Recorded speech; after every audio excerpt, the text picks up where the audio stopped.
Hi there, welcome to episode 2 of the Amicus Curiae. On this episode 2 of the Amicus Curiae, we are answering an important question that has been filed at the registry of the Amicus Curiae court. The question borders on inheritance and making of a will and what you can actually put in your will. I'm Godwin Selassie Dakpo, and this is Make It Legal. Make it legal.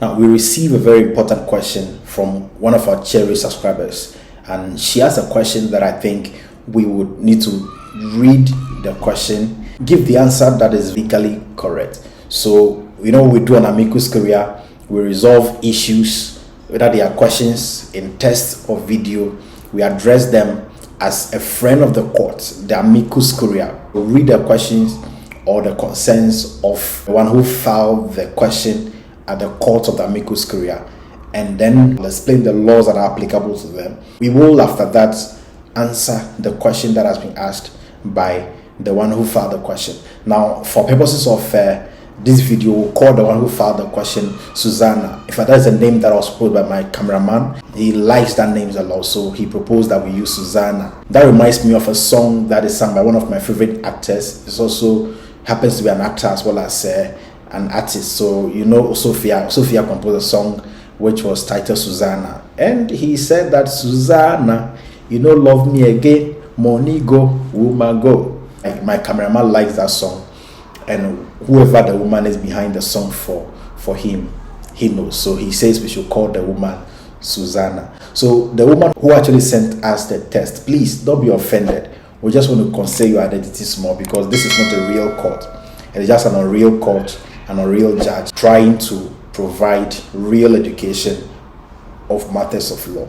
So Susanna sent us a very interesting message. And let's read the message first of all. Susanna says that, I want to be clear on something, please. It's about a man with 2 wives. First wife had 4 children. The man sold the property they acquired to further the education of the children, or to further the children's education. Wife later died. It means the man is still alive. Okay. Second wife, legally married, had 2 children. The woman is very supportive to help the man acquire the properties they have now. Now, my question is this is Susanna speaking. Is it necessary for the man to include the first children in writing his will, or he decides who his properties go to?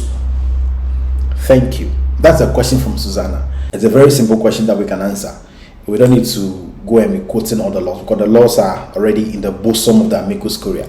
You know what I mean? It means the laws are already known, and I will just begin to apply them as quickly as possible. Now, first, I think it's important to try to understand the facts very well again. He says that there is a man, let's call this man Bismarck.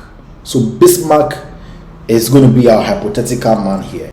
Bismarck had a first wife, and this first wife, he had 4 children with that wife, and all they acquired together as couple. The man sold the properties to ensure that the 4 children get educated, so to further their education. Now later the wife died, and the husband, of course, is still alive. And what will he do? Because the wife is dead, the marriage between the wife is dissolved, or is counseled by death. Like we always say, death do us part. So once there is death, the marriage is over. So now the marriage is over, and the man is able to go and remarry. He decided to marry another woman. Now with this other woman, they have 2 children.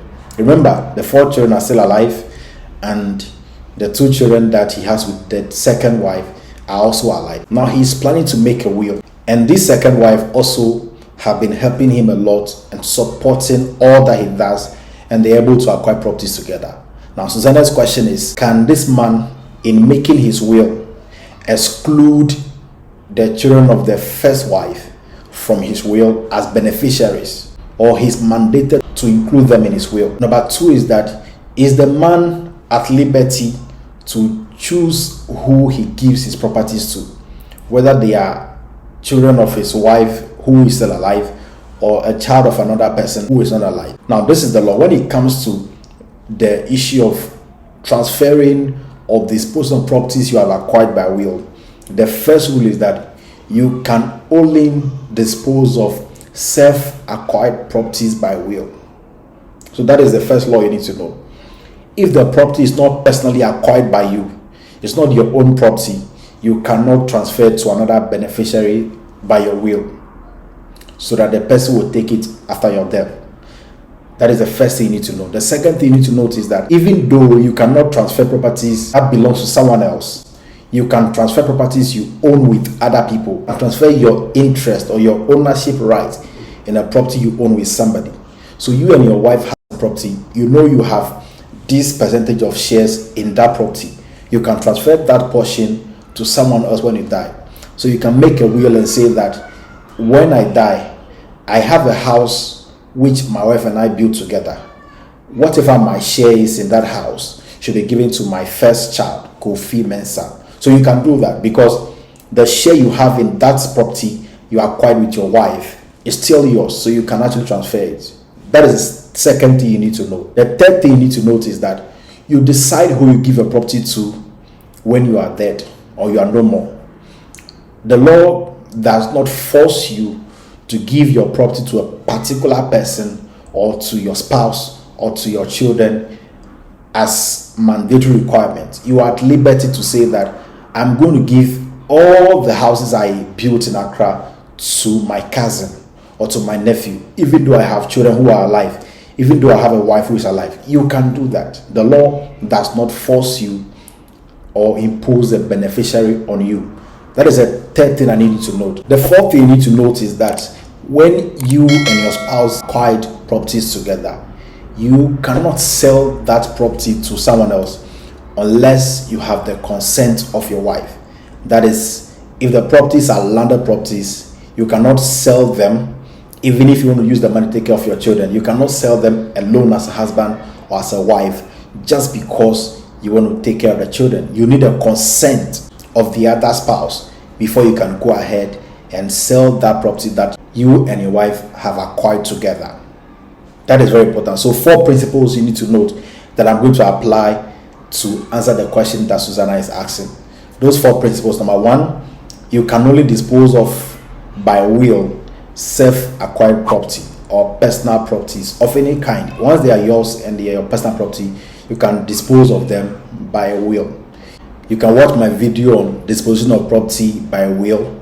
The link is right at the top there. You can watch it. Number 2 is that properties that you acquired with other persons or you jointly own with people, you can dispose of your interest in those joint properties by your will. The third principle is that the law does not impose a particular person on you as a beneficiary that you must of necessity give some properties to in your will. You choose who you give your properties to when you are making your will. The fourth principle is that when you have a property that is acquired by the two of you as couple, you cannot sell it without the consent of the other spouse.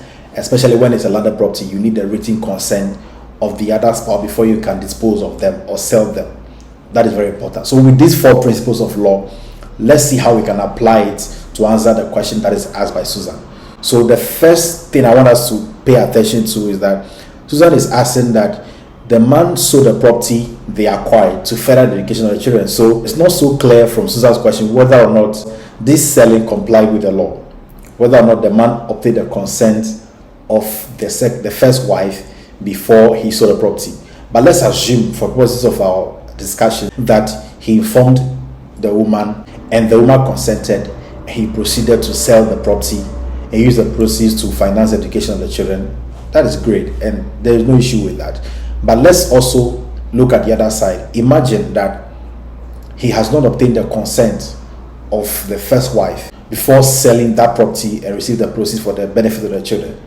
The rule is that if the properties were landed properties, then the sale that he has made without the consent of the woman was void. What it means is that anybody who is acting on behalf of the estate of the woman could come forward and challenge the man that he had no power to sell the property that he sold. But I mean, that is just assumptions I'm making to address the fact. Susanna knows all the facts and how they really happened. The second concern is the necessity to include either the children of the first wife or the second wife in the will. If you talk about necessity, it depends on the man, what he considers to be necessary.